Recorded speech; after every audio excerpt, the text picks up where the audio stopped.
LSU could be in big trouble at the quarterback position. It's Locked on LSU. Here we go.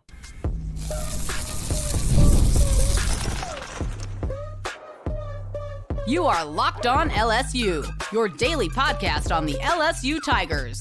Part of the Locked On Podcast Network, your team every day.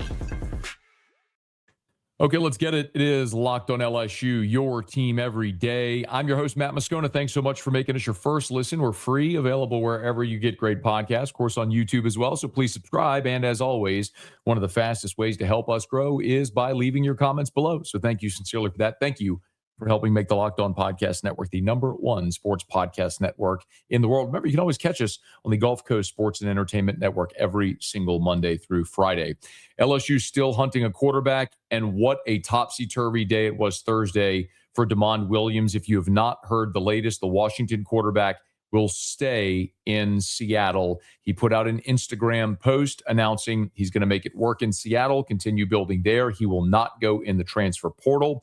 Let me kind of catch you up on what happened up to this point. I'll give you the Cliff's Notes version every day, or as you already know this, but for those who are finding us for the first time, welcome and thank you. So LSU had a great visit going with Sam Leavitt. In the 11th hour, things turned sour.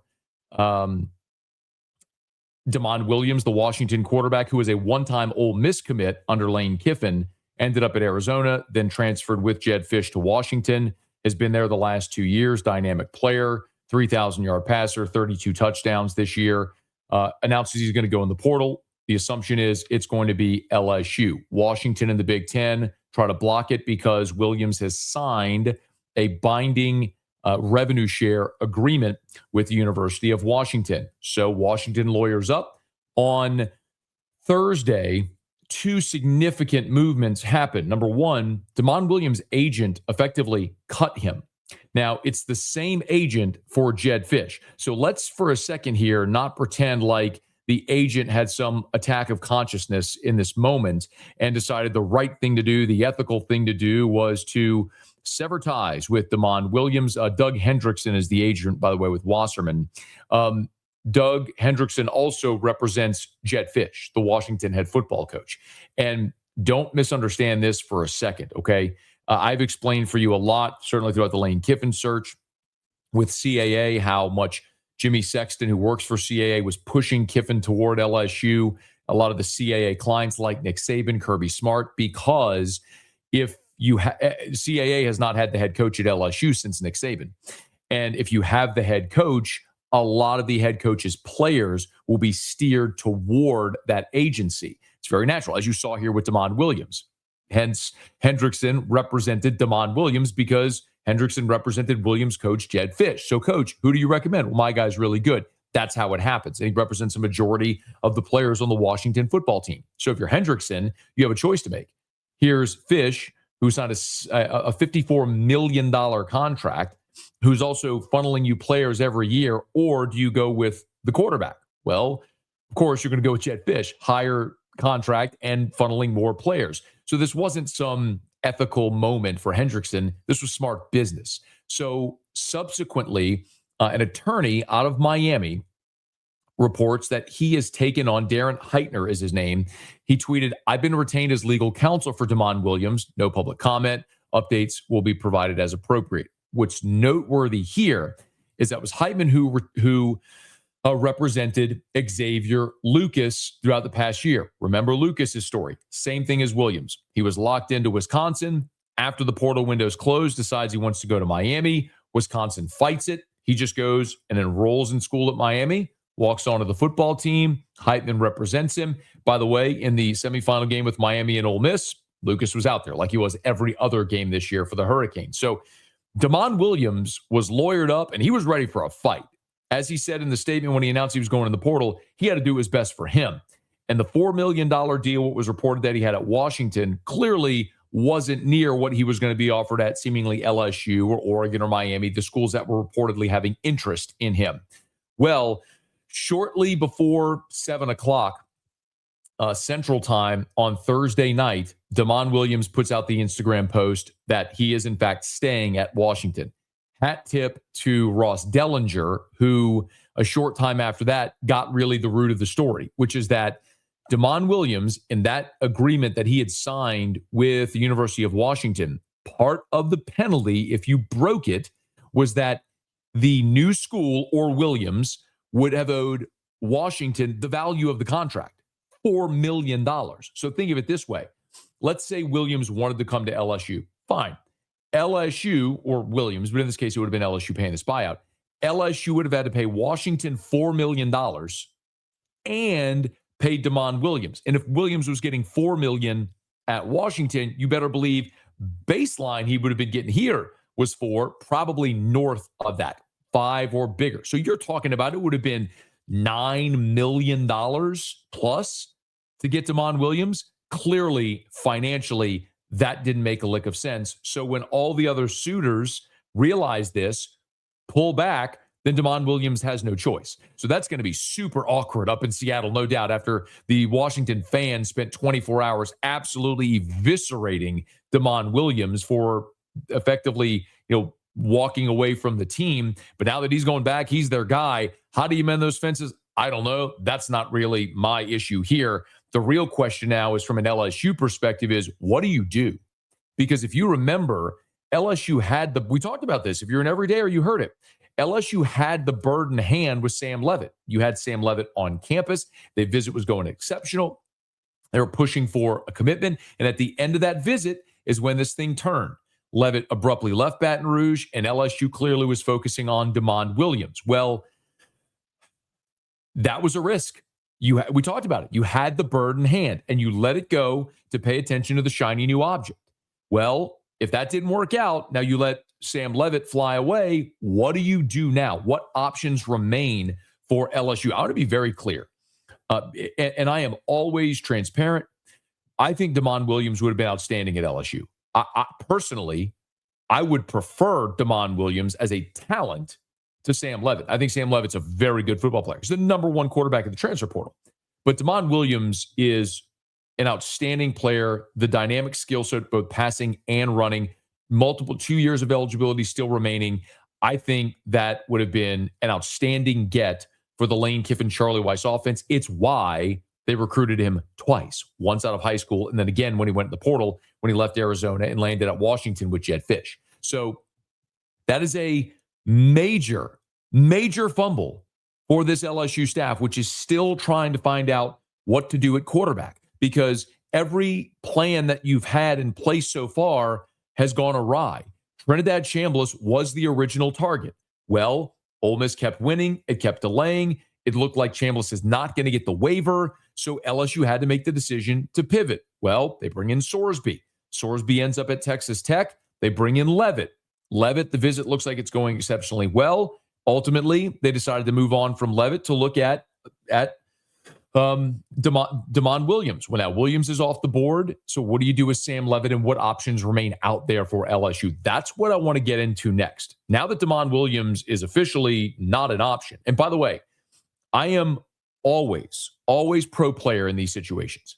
If there were a circumstance where Damon Williams, where there was a team willing to pay that buyout to bring Damon Williams, great. That's what would have been contractually allowed.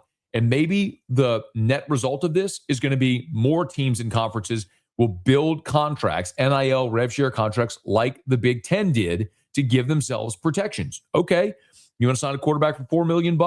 Okay, if you want to take our guy, it's going to cost you to take him the same way it does a coach. And I'm perfectly fine with that. If you're okay with a coach leaving in the middle of a season and a school paying a lofty buyout to get a coach out of a contract, the same thing, the same standard should be true for student athletes. I've said it before. I am not going to hold 18 to 22-year-olds to a different standard than I do adults. If it's okay for adults to leave, coaches to leave for better opportunities, it's okay for players to leave. But the contracts have to be smarter. Clearly, Washington and the Big Ten did themselves a great service. Now, they're going to have an awkward situation with how this moves forward with Damon Williams. But for LSU, they got to figure out what to do at quarterback. So we're going to go through the options and what remains next. We're here. It's Locked on LSU. Your team every day. Let's talk about something most men don't bring up, but absolutely should. Stress from work, money, life. It doesn't just switch off at night. And when it shows up at the worst possible time, Rouge Yet Ready is designed to help you take back control. Rougiette Ready is a next-generation prescription treatment created to support both the brain and the body so you can feel present, confident, and ready when the moment matters. Rougiette Ready combines 3 clinically proven ingredients in 1 mint that dissolves under your tongue, so it absorbs fast. You'll connect with a board-certified doctor online, and everything ships discreetly to your door. It's easy to understand why more than 150,000 men have already made the switch. If you've been thinking about taking that next step, now is the time. Head to Rougiette.com/lockedoncollege. That's RUGIET.com/lockedoncollege to get 15% off your order for a limited time. Rougiette Ready. Feel present, feel confident, feel ready. The big question now, obviously, is with Damon Williams off the board, what does LSU do next? Where do they go? The first and most obvious question that I think everyone has asked is Sam Levitt still a possibility? I have told you here that my understanding is that ship has sailed. Now, I was told on Thursday night after the Damon Williams decision to stay in Seattle that maybe, just maybe, LSU could try to mend some fences there to get back in the mix for Sam Levitt. Now, I think that is unlikely. I'm not going to sit here and tell you it's impossible, mostly because I think while LSU is desperate, so is Sam Levitt. Remember the situation with Levitt, okay? Sam Levitt took a visit to Kentucky, leaves, was going to go to Texas Tech for a visit. They ultimately have Sorsby. They do a deal with Brennan Sorsby. So Levitt comes to Baton Rouge. Kentucky signs Minchie. So Kentucky now has their quarterback. Texas Tech has their quarterback. It's LSU and Levitt. And my understanding is that visit was going exceptionally well. We talked about it here. That visit was going exceptionally well, and LSU was pushing for a commitment from Sam Levitt. The visit on campus went well. We talked about the VR room, how impressed Levitt was by that. The dinner at Supper Club on that Monday night was outstanding. End of the day Tuesday went really well, and they were pushing for a commitment. Well, at some point during that process, things pivoted for LSU. And on that second night, of course, when they went to the basketball game, you could tell it looked icy with Lane Kiffin and Levitt there, Jackson Harris, Whit Weeks on sitting there courtside at the basketball game. Things looked a bit icy. And as I've been told, the visit did not end well. Levitt's parents were in town as well, and they did not stay into Wednesday. They instead pivoted and went to Knoxville to go to Tennessee. And the reason seems very obvious, right? LSU pivoted. It looked like they were moving toward a deal with Sam Levitt, but then in the 11th hour, they pivoted to Damon Williams. Now, my understanding is there were real concerns over Sam Levitt's Lisfranc injury. The Lisfranc is a very real, serious injury with a lot of uncertainty. It's a midfoot injury with a broken bone and ligament damage, and that's something that we've talked about was certainly going to keep Levitt out of spring, and they weren't sure if that might linger through the summer, how deep into the summer, and how healthy he would be. So if you're LSU, they're thinking, okay, this is going to be a massive financial commitment into Sam Levitt. And so if you're going to make that commitment, do you feel comfortable making that commitment with someone who has this significant of an injury? Or let me say, this significant of a concern over the injury. So for whatever the reason, the Lisfranc being part of it, they decide to move on, to pivot and go to Damon Williams. Well, Levitt leaves. He's very upset, naturally. He goes to Tennessee. But as you look back, Tennessee's still trying to get an extra year for Joey Aguilar. Now, Joey Aguilar was a JUCO player, so he's trying to use the Diego Pavia rule. Aside from that, what other options are out there?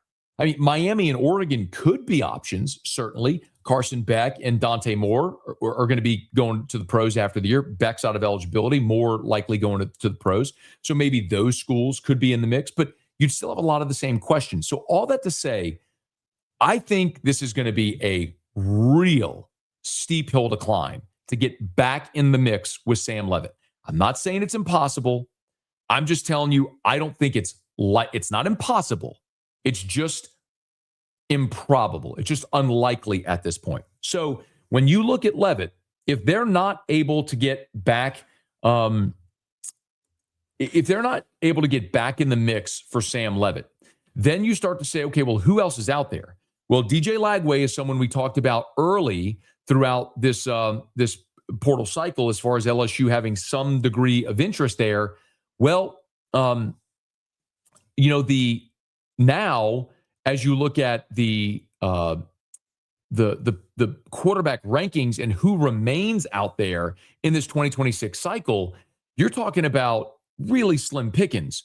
The highest rated remaining player after Levitt, of course, had been Damon Williams. Well, Williams is now staying at the University of Washington. So after Sam Levitt, Dylan Raiola, who's the number 22 overall prospect in the portal, the Nebraska quarterback, he's an option. After Dylan Raiola, it's Deuce Knight, the freshman from Auburn. Now, Deuce Knight was a 5-star, but he played in 2 games. He started the Mercer game at the end of the season when they were trying to preserve eligibility, but for their who had been their starter at the time. And he accounted for 6 touchdowns and was outstanding. But what do you make of a true freshman playing in a game against Mercer? Is that the plug-and-play guy that's going to make you a contender in 2026? Maybe not, likely not. Well, after Deuce Knight, the next highest-rated prospect is Bo Prabula, who's leaving Missouri. And then you have to go to Bryce Baker. Like, this is how slim the pickings are. Bryce Baker, who's the number 258 overall prospect. He's a freshman who just finished his first year at North Carolina.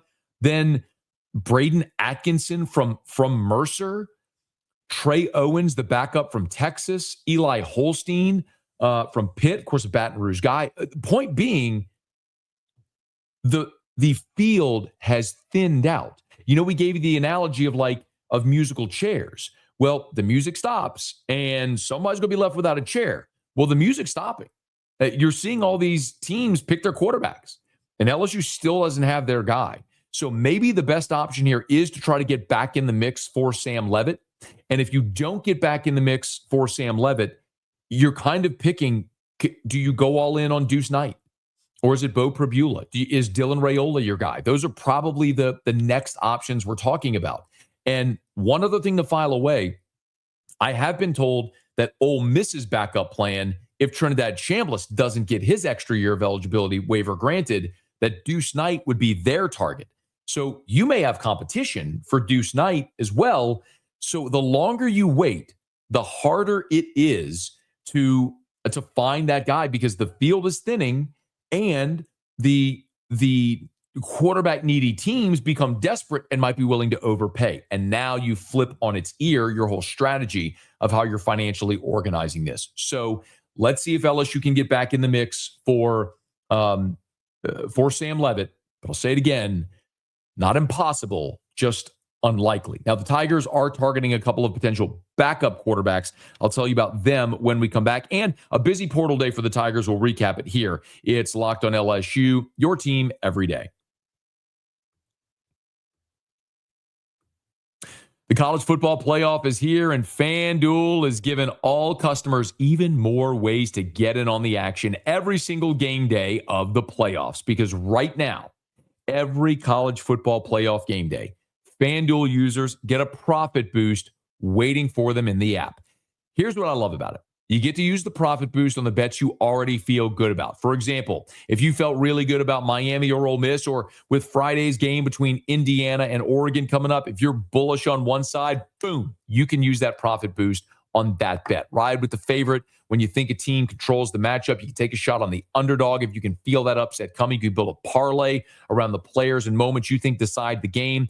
Then you apply that profit boost and go after even bigger winnings. And when you win, FanDuel pays out instantly, which is perfect for playoff football. FanDuel is the best place to get in on the action all playoff long. So visit FanDuel.com to get your college football playoff profit boost in every game day. That's FanDuel.com.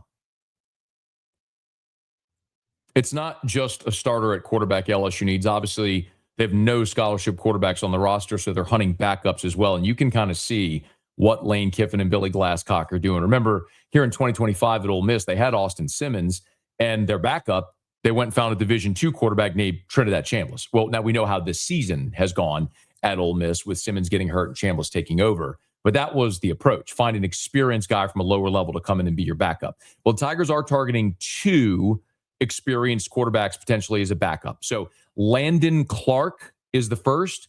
He's a second-year player from Elon and 6 foot, 186, a dual threat guy, played in 4 games in 2024 as a freshman, full-time starter in 2025 with 12 games. He threw for 2,300 yards, 18 touchdowns, did have 8 interceptions this season. But Landon Clark, a young veteran player with multiple years of eligibility remaining, will take an official visit to the Tigers. LSU also offered JUCO quarterback Trey Guerra. So he's out of Tyler Junior College. He has the offer that he reported. He's the number 2 quarterback in JUCO. He was a JUCO All-American this season. He's 6'2", 3,800 yards in his 2 seasons there in JUCO, 29 touchdowns. He did have 16 interceptions, with 14 of them coming this year. But another guy that has a lot of major offers, 15-2 as a starter, and he has reported offers from a bevy of schools: Texas Tech, Kentucky, Arkansas, Florida State. So those are 2 names to know that LSU's targeting potentially as a backup quarterback. Now, the other real notable progress that LSU made on Thursday is on the offensive line. I know everyone has been asking me, Matt, this is great, but does Kiffin know this isn't 7-on-7? You got to go get linemen. Well, they did add 2 offensive linemen here on Thursday. It got started with the addition of offensive lineman Jaquan Sprinkle. So Jaquan Sprinkle from NC Central. He is a big 6'4", 300-pounder. Has played a couple of years at NC Central. And you might look at it and think, why are they going after a small school guy? Well, I'll tell you, the second addition that they made on Thursday on the offensive line, in addition to Jaquan Sprinkle, is an offensive lineman out of the JUCO level that they were able to add in Jacoby Jones. And Jacoby Jones is from Manny, Louisiana. He spent the last 2 years at Copiah Lincoln in Mississippi. So 2 lower level, an FCS and a JUCO offensive lineman. And I know the intoxicating part of the portal is to think, go get the guys from Texas and Ohio State and Alabama, the big 4 or 5-star guys, basically the guys you had that went in the portal.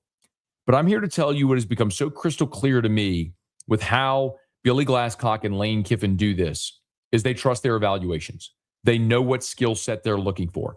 Think of it like the NFL draft. Listen, I'm a Saints fan. Over the years, we've seen the Saints land Jermon Bushrod from Towson. We've seen them land Jari Evans from Bloomsburg. We've seen them land Teron Armstead from Arkansas Pine Bluff. It doesn't matter what they drafted. Nick Saldiveri out of Old Dominion. They drafted Trevor Penning out of Northern Iowa. Again, those have been busts. But the point is, you can find great talent at all different levels if you're willing to do the scouting. And this coaching staff knows what they are looking for.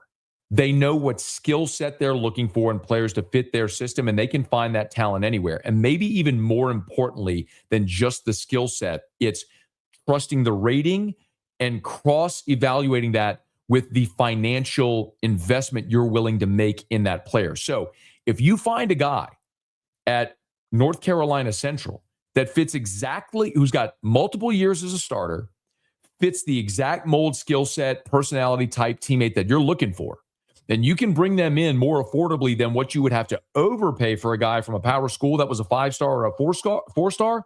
Then you're finding a player at great value as well that allows you to build great depth across your entire roster. So 2 offensive linemen already on board, but it's not just the small school guys. I did report that Micah DeBose, who's a former high 4-star, top 100 player in the country, who just finished his freshman season at Alabama, entered the transfer portal. He was on a visit on Thursday to LSU. So we're getting churning here with the offensive linemen. Now, Defensive line as well. Tigers add 2. Edge Jalen Brown from South Carolina and defensive lineman Malik Blockton from Auburn. Now, Brown comes in from South Carolina where he follows his position coach, of course, Sterling Lucas, who was hired by Lane Kiffin. So Sterling Lucas brings Brown with him from South Carolina, and then Blockton comes in, plays on the interior coming in from Auburn. Now, on this day where LSU was able to add a couple of defensive linemen, we saw a couple of defensive linemen enter the portal.